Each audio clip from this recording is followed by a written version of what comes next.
Victoria had worked at the Silver restaurants for nearly 3 years. Within that time, she developed a reputation for having a sharp tongue and a free spirit. She was the kind of waitress who would tell you off if you were rude or correct you when you placed a ridiculous order. People around her often joked that she had the fierce and unapologetic spirit of a lioness. She had studied law in college and wanted to be a lawyer, but after school, no law firm took her in, so she resorted to being a waitress. Therefore, standing up to people was part of her expertise. Victoria was in her usual high spirits on this particular morning, pacing through the restaurant and handling the bustling tables. The restaurant was packed, filled with laughter and hearty conversations. Regulars greeted her with a familiar nod, and she returned their greetings with a faint smile. Just then, she was summoned to a table. As she approached the table, she overheard the group of men talking about Clint Eastwood, the newly elected Prime Minister of the state.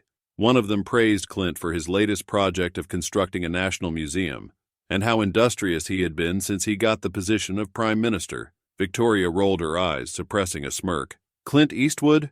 Oh, please. Then she went on to talk about how he is doing all that for his interest. Just then, one of the men responded to her. If I'm all these things you mentioned, and you detest me so much, why do you work for me? Victoria turned to the corner of the table and saw Clint Eastwood sitting there looking up at her.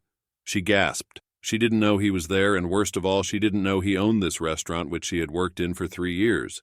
She had just bad-mouthed her boss. Her boss? How was that even possible? Was the restaurant not owned by the government? How did Clint Eastwood suddenly become her boss? All these questions flooded her mind as she stood in disbelief. What did she say about him, and what would be the outcome of the sorry state she had gotten into? Clint was born into a working-class family in a small industrial town in the countryside. His father, Richard, was a factory worker who toiled long hours producing steel, while his mother was a trader in the local market. Life for them was simple but tough. Clint was forced to learn by experience that nothing comes easy. As a boy, he spent his days running through the dusty streets, being the older child of his parents. By age 10, Clint was already looking for ways to earn money. He took up the paperboy role. He woke up every day before sunrise to deliver newspapers to the older men in the cold. At 12, he got a real job in a cafe. He watched the dishes and mopped the floor. Although the pay was small, Clint didn't mind much because he just wanted to be productive rather than stay idle, and he loved how people often came together to eat and share their worries, stories, and dreams. Clint's father was a fair but firm man. He believed in responsibility and discipline, and he raised Clint that way. Although his teenage years were filled with struggles, Clint never allowed them to weigh him down and always kept a high spirit and positive mindset to life. Some nights he would go to bed hungry. However, instead of feeling sorry for himself, he hoped to work harder and make something out of life. He began running double shifts at the cafe and saved every penny he earned. He dreamed of one day becoming a man of influence and creating businesses that could provide opportunities for people like him, kids and young people who just needed a chance to explore who they were. One winter morning, tragedy struck. His father sustained a leg injury and was unable to walk for months, making it impossible for him to go to work. Clint's family had no savings to sustain them till his father got better, and he automatically became the man of the house. Looking at everyone, he was barely 16. He took an extra job at a grocery store, shoveled snow from the walkway during winter, and did part-time at the mechanic shop just to be able to gather enough money to assist at home. Clint soon realized the system was corrupt. There are no insurance measures in place to cover the health and survival of workers when they're affected by work. That realization planted a seed in Clint's mind that grew into a lifelong mission, a mission to enter the system and change it from within. Clint Eastwood has always been a man of strong will and big dreams. Growing up in the countryside, he was surrounded by the beauty of the ocean and the rugged coastline. The salty air from the ocean filled his lungs, and the wave tide became the soundtrack of his childhood. However, it wasn't just the artistic landscape that inspired him. It was the stories of the big city that were told around him. The fishermen and artists who went to sell their fish and art in the city market always returned with so many intriguing stories of the city. Clint learned that life there was filled with narratives, each with its struggles, battles, and triumphs. As a young boy, Clint was captivated by the gentleman he watched on the screen, making political decrees for the nation. Every day he would sneak into the local theater just to catch the evening news of the city, his heart racing with excitement as he watched the president and and his officials come to talk about the matters of the nation. He admired the way they spoke with confidence and hope for the people, evaluating and addressing every nature of problems of the human experience. At one of these moments, he concluded that he wanted to become a part of that world, where having the power to rule gives you the privilege to transcend reality. However, the path to becoming a politician was anything but straightforward. After high school, Clint faced several setbacks that tested his resolve. He had worked different jobs to survive while nurturing his dream to enter the political sector. However, the rejection letters to political science in college piled up yearly. Clint was about to get frustrated and delve into fishing like the rest of the young men in the countryside when his first breakthrough came when he finally got admitted to Anchor University, which was far away from the countryside where he was born. It was the first step to actualizing his dream. Throughout school, he encountered many challenges. There were moments of self-doubt and times when he questioned if he would ever make it. However, with each setback, he grew more determined. He began to practice the art of leadership, took extra classes, and immersed himself in the art of public relations. He learned from his vulnerability to draw from his own experience and offer solutions to people when needed. Soon, it was his final exams, and he aced all his papers. Years passed, and Clint's perseverance soon began to pay off. He landed a job in the political office soon after his graduation. Suddenly, he was no longer the time boy from the countryside. He was a political official. However, with power comes scrutiny, and Clint soon learned that the public eye can never be pleased with mere acts of kindness. Despite the accolades he received from his fellow political officials, he remained grounded, always remembering that he chose power so he could be a voice for the people. He sought to use this platform to help people in ways that echo deeply within them. He began to take on more challenging projects, even though he couldn't make certain decisions in the country yet. He wanted to explore the different sides of human nature. He knew his journey had just begun, and now, driven by the narratives he was passionate about, he aimed for a higher position in the next electorate. Clint wanted a position where he could handle issues such as wars, redemption, and the human condition, and reflect his values and beliefs to the people he ruled. However, as his career advanced, he felt an overwhelming sense of responsibility. He realized that becoming a leader was not just about influence, but was a powerful tool for change. He wanted to be able to encourage and inspire people, just like he was inspired by those gentlemen he watched on television while growing up. Even though Clint achieved notable success in the political sector, he wanted to do more. The world was evolving, and he wanted to be a part of that change. He had a profound desire to make a difference beyond the ordinary. Therefore, Clint got deeply involved in local politics, engaging with community leaders and attending town hall meetings. He listened to the concerns of his fellow citizens, understanding their struggles and aspirations. The more he learned, the more he realized that the issues facing the community were not so different from what he faced while growing up. With each passing day, the idea of running for a higher position grew in Clint's mind. He envisioned a future where he could use his influence to advocate for people and handle causes that mattered. He knew it wouldn't be easy to get a good and respectable position because he had just spent 3 years as a political official. And to be in the system, you had to have been in the system for 5 years to gain experience and the required knowledge. However, Clint was not a stranger to challenges. He had faced struggles throughout his life and was ready to take on this new adventure. He wanted to run for Prime Minister of the state, but his decision was met with doubt from some quarters. Critics questioned his qualifications, arguing that he had no place in running for that kind of position. However, Clint was undeterred. He understood that leadership was beyond credentials. It was about passion, empathy, and a genuine desire to serve. As the campaign unfolded, Clint faced many obstacles. He handled the difficulties of fundraising and learned the details of the position he was running for. Despite the relentless scrutiny from the opposing parties, he was steadfast. He was encouraged by a belief in change. He held hall meetings, listened to winning strategies, and shared his vision for a better future. Clint's authenticity resonated with people. They were drawn to his sincerity and willingness to engage in meaningful conversations. Slowly but surely, he began to build a group of supporters who believed in his vision. The campaign was becoming successful, and Clint found himself at the center of a rising movement. The election day finally arrived, and Clint stood before his supporters. A mix of excitement and anxiety radiated through him. He had poured his heart and soul into the campaign, and now it was time for the people to decide. As the results rolled in, he watched with bated breath and his heart pounding. When the finals were announced, Clint could not believe he won. The realization washed over him with mixed emotions and relief. He was grateful for the journey that had brought him to this moment. He was no longer just an official. He was an entrusted leader with the responsibility of serving his community. The first thing Clint set out to do was set up different business strategies, as he had envisioned as a young boy growing up on the downside of the city, far away in the countryside. He opened different hospitals, hotels, and restaurants to create job opportunities for the less privileged. He pioneered the need for free education for those who could not afford school. Clint was ready to create a change as he had always imagined he would. His fame soon spread far and wide throughout the country. With all the incredible things he was doing, he refused to be in the spotlight. Most people didn't know about Clint Eastwood. They had only heard of his works. He kept himself hidden from the media and prying eyes. Finally, everything was going the way he wanted. He was using his influence to touch people's lives as much as he could. Clint was fulfilled with the outcome of his works all along. Every day he thought of better ways to improve people's lives. Millions of people were grateful and indebted to him because he helped them out of pitiful circumstances. One time he visited the orphanage to give out toys, food, clothes, books, and other valuable things they needed. While they were in on it, Clint came across a boy who looked pale and kept his distance from the rest of the children. While the other children struggled to collect the gifts, he sat alone, not minding whatever was happening. Clint, curious to know what was wrong, called the orphanage attendant to ask about the boy. Soon he learned that the boy had been brought to the orphanage 1 month earlier after losing his parents to a car accident. Clint felt heartbroken by the news, but most importantly, he felt sorry for the boy. He could see how much the boy missed his family. He walked over to where the boy was seated and sat with him. Clint cleared his throat and started a conversation with the little boy. He noticed how smart and literate the boy was and decided he would take him home. He asked the boy, whom he later discovered to be Henry, if he would like to come and live with him, and the boy nodded excitedly,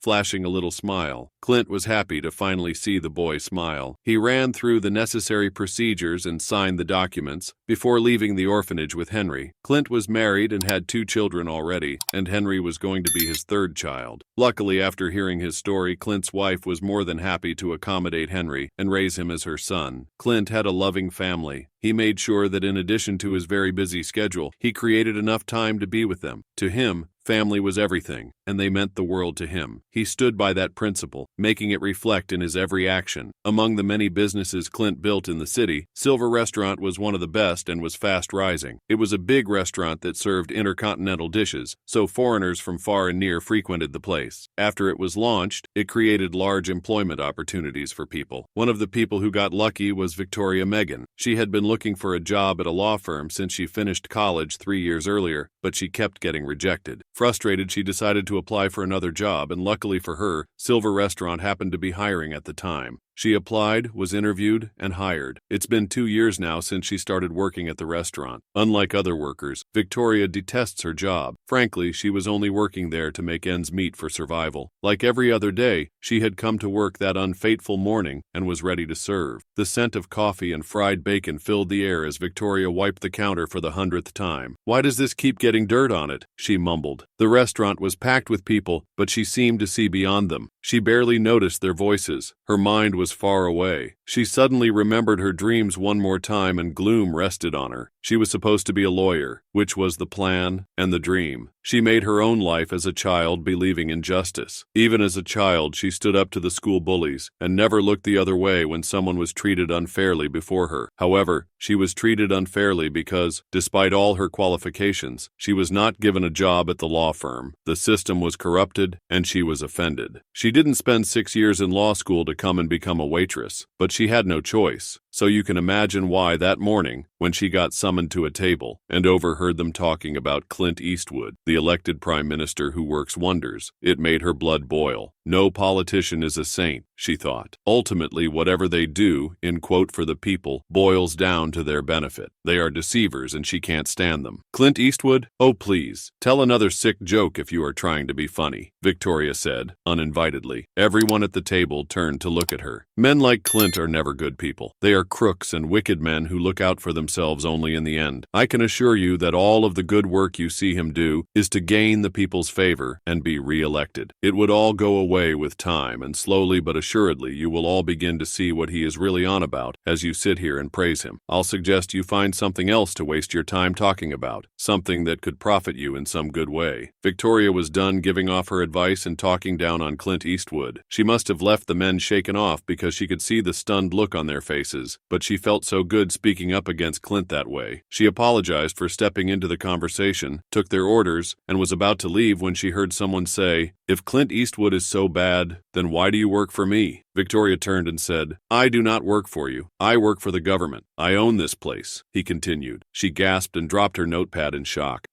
You're Clint Eastwood? She stuttered. Yes, I am, and I must say I was immensely amazed hearing all those amazing things about myself earlier, Clint said. I'm so sorry, sir. You know what? I didn't mean any of that. I was trying to talk about a general context, sir, she further explained. Well, I get it, Clint said. Not everyone can like me when I'm not an angel. He passed his work card to her and told her to come see him in his office tomorrow. Victoria was distorted. She was visibly shaken. Nothing ever made her lose her cool, but this was on another level. Imagine talking against someone while he is sitting right there and happened to be your boss. Many thoughts ran through her mind while she got off work that day. What would happen? What would he do? Would she be sued for defamation of character? Would she be jailed? Oh, Victoria, she exclaimed. What have you done? This was one of the many times she wished she had just shut up. Well, the deed was done. She would have to stop beating herself up for it and wait for whatever unfolds tomorrow. The next day came by more quickly than Victoria ever wanted it to. She had never wanted the night to go on forever like she had the previous night. However, she knew the world couldn't be brought to a standstill all because of her. She woke up and prepared to go see Mr. Clint in his office, expecting the worst. She arrived and was asked to wait outside briefly, as Clint was in a meeting.